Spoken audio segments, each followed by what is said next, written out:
Today I'm out at Dudley Zoo and I'm taking some pictures of the animals, and I've brought my good mate Phil, another Phil, with me, and I'd like to introduce him to you, but he's behind the camera shooting this. Say hi, Phil. Hi, Phil. Right, okay, so what I want to talk about is zooms, because I've got this Fuji. It's a 100 to 400 and I'll be shooting with this. Phil has got the Sony and he'll be shooting with this, the 100 to 400 Sony. Which one's going to be better? This is a full frame camera. This is the A9 and this is on an XH1 body, which means it's an APS, which means that although it's a 100 to 400, I'm actually getting a lot more than that, aren't I? I'm getting 150 to 600. What is going to be best? Well, there's only one way to find out. Fight!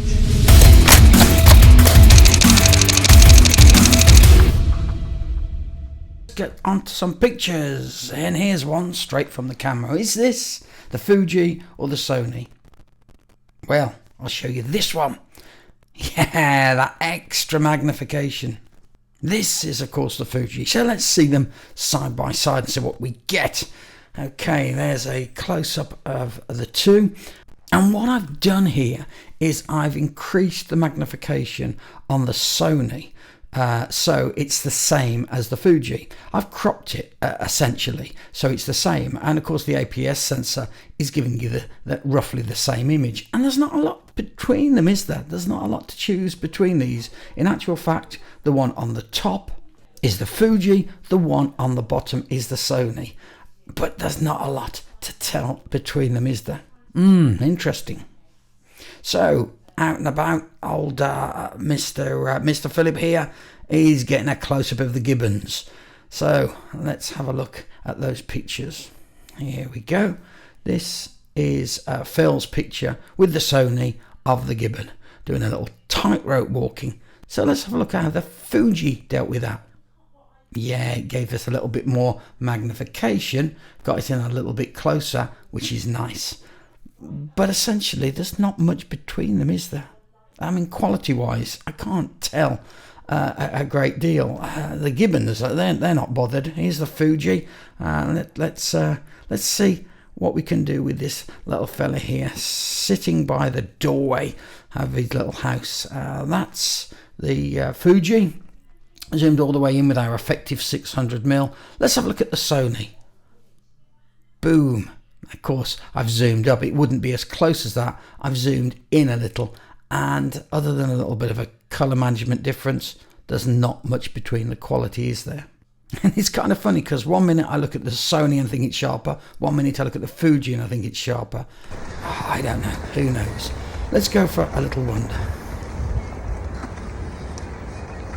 Oh, that's my good side. I ain't got good side. Phil. All right, let's go and take a picture of the meerkats. Okay, so this is Phil's picture with the Sony of the meerkat. Nice lighting, very, very sharp. So let's have a look at how the Fuji did. We'd expect it to be a bit closer, but is it sharper? It's certainly as sharp. Certainly gives us that extra magnification, which is really useful, isn't it? But what if we enlarge the Sony so that it's only using the middle portion of the sensor, just like an APS? So let's put them side by side. Can you tell the difference? I mean, which one of those is the Fuji and which one is the Sony? Do you know? Because I think it's really, really hard to tell. If I was guessing there... I don't know. I'm looking really close at the screen here to look for a difference. I can't see one. What about you? Can you guess which one the Sony is? Well, the answer is this. Did you guess? Yeah, you did well if you could guess the difference between those, because I looked really close at the screen, couldn't tell the difference. Let's move on. There's got to be some way of telling the difference between these lenses. One costs twice as much as the other.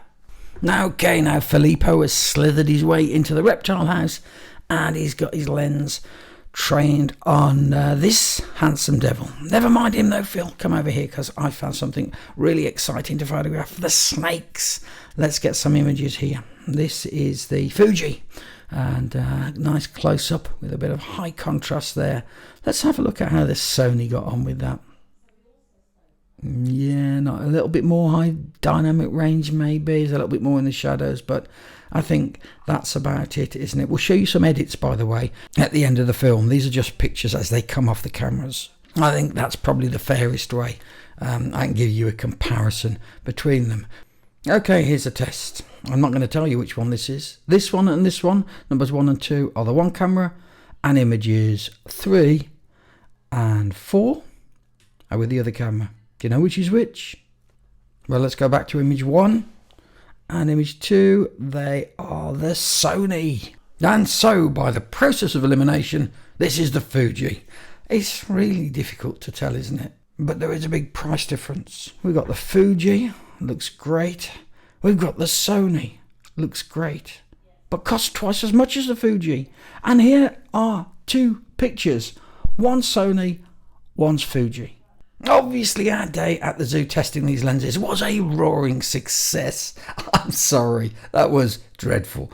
But hey, look, this tiger picture. Could you honestly tell me one is twice as good as the other?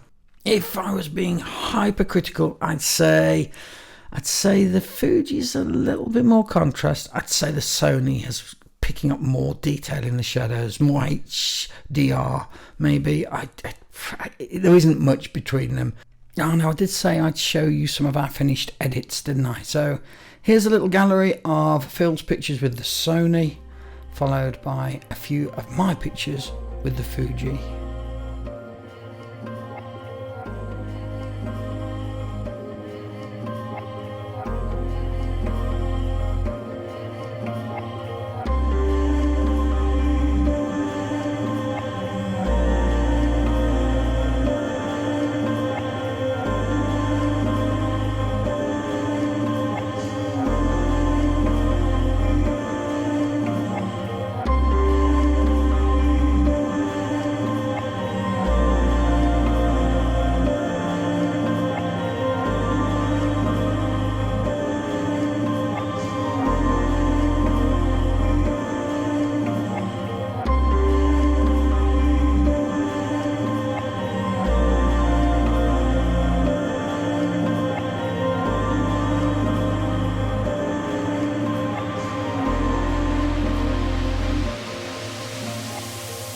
So there you have it, two cameras producing pretty much identical results.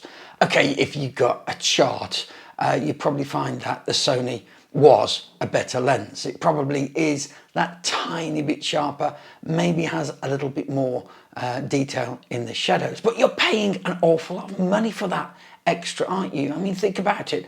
I think on the second-hand market, an XH1 and the Fuji 100 to 400 maybe going to set you back £1,200 on the second-hand market for that Sony A9 with that Sony 100 to 400 well in excess of 3,000. So, you know, 2.5 times more, maybe even, you know, for a mint one, 3 times more for the Sony. Are you getting 3 times a better picture?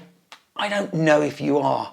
You know, for some of us, you know, our pockets maybe aren't that deep. So I think the Fuji offers incredible value for money. If you want to do zoo or wildlife photography and get incredible value for money too, then I would go for the Fuji, or maybe even the Nikon Z series, where you can get perhaps a ZFC and that incredible, zoom lens that goes to 250mm, which is actually giving you, because of the APS sensor, 375mm. Is it any good for wildlife photography? Well, I think you'd be surprised. Check out this video here.